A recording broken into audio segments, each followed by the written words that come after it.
Ladies and gentlemen, hello again. Welcome to another Reflected Reality Simulations video. My name is Graham, this is X-Plane 11 and the Rotate MD-80. It's part 4 of the video series, and today we're going to take a look at flying the RNAV approach into Olbia on Sardinia. The sim is paused at the moment, the aircraft's all set up, so all we have to do is verify how the FMS is loaded. We're going to fly the RNAV approach to LNAV minima rather than using the LNAV VNAV minima. That means we're going to fly using the FMS nav to follow the lateral track, but the vertical navigation will be using basic vertical speed and the profile from the chart. We'll have a look and see whether the MD-80 can do a VNAV approach in a later video. But for today, for the RNAV approach, it makes it very similar to flying a VOR or an NDB approach. They all use the same techniques. You've got guidance from the FMS or guidance from the needles and vertical guidance from the chart. Let's have a look inside and see how it's set up. Obviously, we need the approach chart as well. You can see the aircraft's auto thrusts in, its nav track at the moment holding the altitude of 4,000 feet and speeds 210. We've got the first stage of slats extended and it's around about 57 tons. On the approach ref page, it says it's the RNAV Zulu runway 23 at Olbia. We can see that here on the chart as well, RNAV Zulu runway 23. The letter Zulu there just indicates that there's multiple different versions of this approach, maybe depending on what radio aids are available for a particular approach. If in doubt, use the Zulu procedure. Because it's a FMS nav kind of approach, we need to verify what the FMS is planning to fly is what the chart says, and we need to give X-Plane a little bit of latitude here.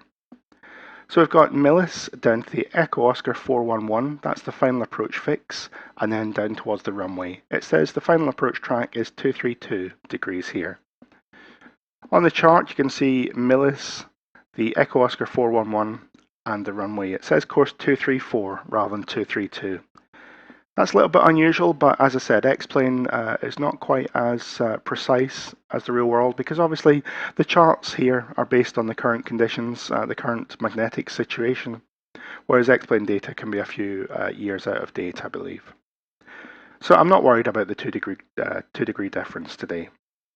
We need to look at the vertical profile as well. We can see that on the chart down here. And Millis would be 4,000 feet or above, down to 3,000 feet at the 411 point, and then down towards the runway. You can see above 4,000, descending down to be level at 3,000, and then following the final approach descent from the 411 point. That all makes perfect sense. The last few things we need to look at is the appropriate minima. So the MD-80 would be a Class C, Category C aircraft here. If we're using vertical guidance from the FMS, we could go down to 790 in theory, but today because it's LNAV only, we'll use 1000. So we've got the bug pointer up here. What I'm not going to do is use the decision height. That would normally only be used for Category 2 or Category 3 approaches. I believe some operators might select that based on the height information here, but that's not something that I would use personally. In order to fly the approach, we need to have a plan of action for the vertical speed we're going to use. What I want to do is keep it as simple as possible, both in the sim and in real life. If I was flying this kind of approach using vertical speed mode, I wouldn't attempt to decelerate the aircraft on the approach. I'd get the final approach fix in the final landing configuration so that I've got more or less a constant airspeed all the way down to the runway. And that's exactly what we'll do today. You see my final approach speed is 138 knots indicated, and based on the table here, if there was nil wind, that would be around 140 ground speed. I'd need 750 odd feet per minute. So what I'll do is I'll use between 7 and 800 and fly the vertical profile down. Here's the distance from the threshold and the altitude that I need to be at. The distance from the threshold, we'll get that information from the nav display here. At the moment it's looking at the distance to Millis. Once Millis is sequenced, it's the distance to FAF. And once the final approach fix is sequenced, it's the distance down to the runway. And that's when these numbers will be relevant. So this table here is the most important part for today. I'll try and leave that on screen. So with that all checked out, I'll take the pause off and we'll fly the approach.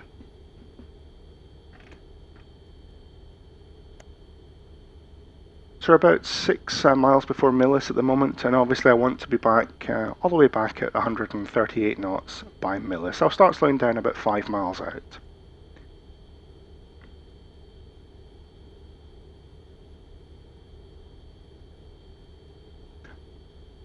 So from the speed cards, we can go down to 174 knots in the current config, but I need a little bit more drag as well. So I'll wind the speed back. That's the minimum speed for the config we're in, but then I'll select flap 11 and I can wind the speed all the way back to 151. There's a cutout down here. It doesn't like being at idle thrust with the flap selected like that.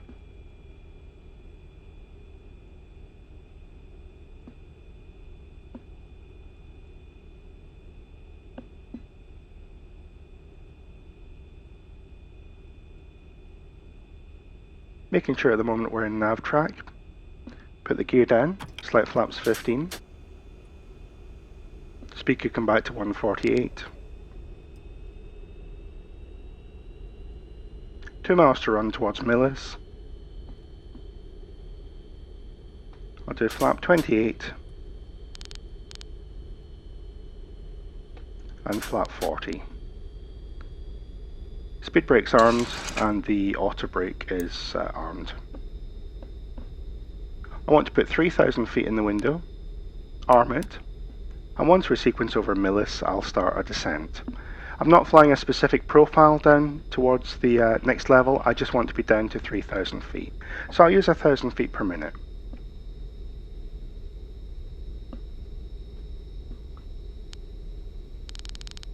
I'll set the heading point at the inbound track as well, just for convenience. So, overhead Millis, I'll lower the nose to 1,000 feet per minute down. You note that as I dial in the vertical speed required, the aircraft doesn't instantly go to 1,000 feet per minute, it obviously has to get there gradually. So rather than descending exactly at the final approach fix, I'm going to descend 0.2 nautical miles beforehand, just to make sure that I fly the profile as closely as I can.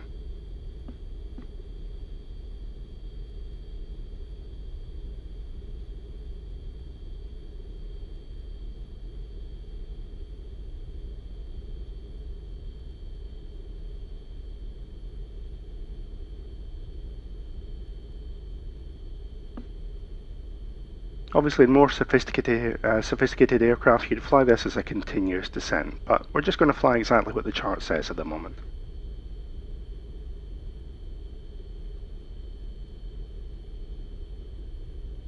What was the missed approach alt? I think it was 5,000. There we go. Yeah, 5,000.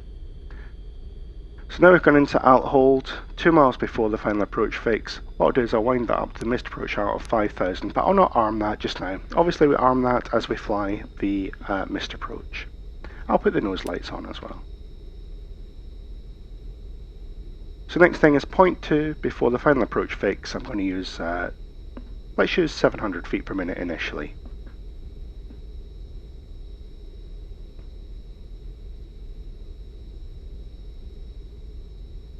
And the first check is 9 miles 2933. This is where RNAV really helps because the aircraft's looking after the lateral tracking and I'm just flying the descent profile. There's 0.2, 700 feet per minute, and as it sequences, the next check is at 9 miles. So there's 9 miles and it was probably about 20 feet high. Let's see how that works out at 8 miles. Also, at this moment, have a look at the EPR gauge as well, because when we take the auto thrust out, we need to have a good idea what sort of datum we're aiming for. So 8 miles, 2615. It's going to be a little bit high, I think. A little bit. Let's select 800 feet per minute. The next check is 7 miles and 2297. 2300 as close as possible.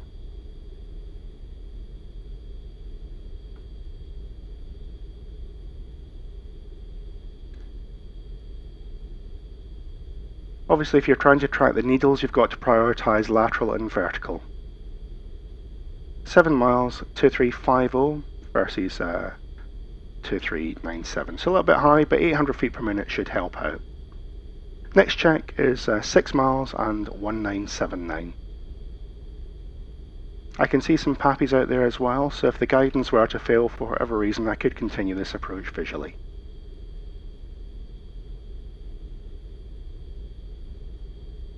So 6 miles, it's 2000, so it's 20 feet high and correcting. That's well within tolerances.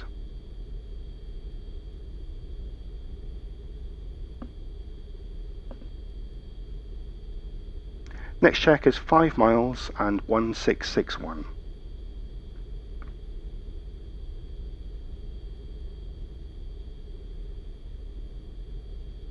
So 5 miles, 1670. It's 10 feet high. It's doing a really good job now.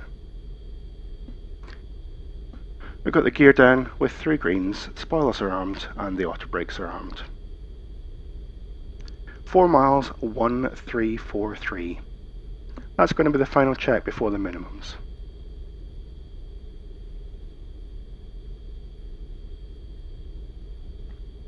So 4 miles, it's about 10 feet low now. That's perfect. So as we're approaching the minimums, obviously we're going to have to disconnect the auto thrust and the autopilot. I'm looking for 1.24, 1.25 on the EPA. So I'll take the auto thrust out. And also autopilot out, flight directors off. We'll just keep flying the aircraft now. We need to line it up on the centre line. Just make gradual corrections and keeping an eye on the vertical speed as well all the way down. You've got to keep scanning the instruments despite the fact it's a visual procedure.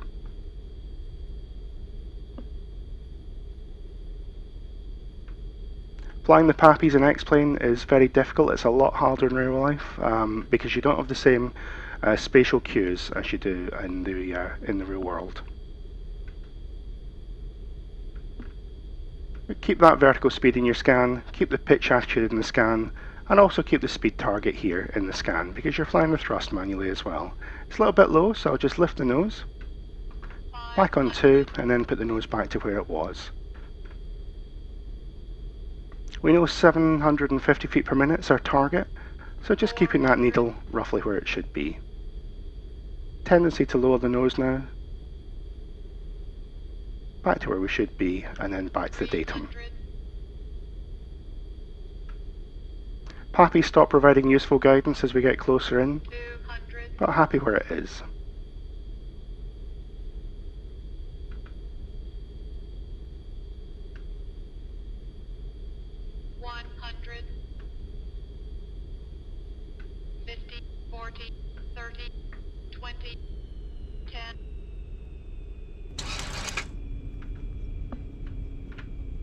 Reverse. Blow the nose softly. And the auto brakes are having an effect.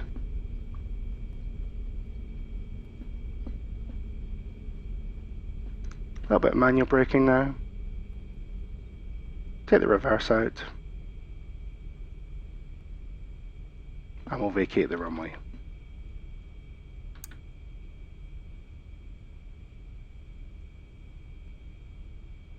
I found 1.4 to be a little bit harder to land consistently than 1.31. The deck angle seems a little bit higher on 1.4, so I leave a little bit more power in than you normally would. So the power was kept in all the way through the flare and then taken out as I was happy with the sink rate.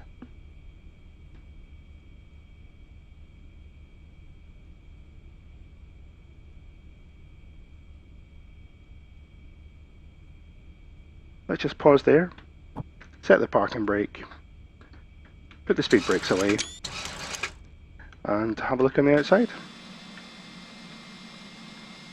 So basically we flew the whole RNAV procedure from the chart. The aircraft was looking after the guidance laterally for us. We were using the vertical speed to fly down the vertical profile. As I said, you can do exactly the same with a VOR arrival. You can either fly it as an overlay using the FMS if the approach is in the database, or you could fly it with the VOR mode on the autopilot. just use VOR LOC up here rather than using the ILS mode or nav. If you're flying an NDB, you would have to do it in heading, or you could use an overlay procedure. In reality, I would never these days fly an NDB approach in an airliner using the raw data. I'd certainly have the raw data tuned to back up what the FMS is providing, but having an FMS with 2 or 3 inertial reference systems and GPS is substantially more accurate than what an NDB would be able to provide. There's some places in the world that only NDB approaches are published, but most operators are happy for you to fly an overlay procedure for that kind of approach. I hope you found the video useful and interesting. Any questions on how to fly RNAV or non-precision, then please let me know in the comments. The next video will be in a couple of weeks' time, and we'll have a look at flying the approach using the VNAV function as well. It makes it a little bit easier, but maybe not totally realistic as far as real-world MD-80 operations would go. Thanks very much for listening, and I look forward to speaking to you again soon. Thank you.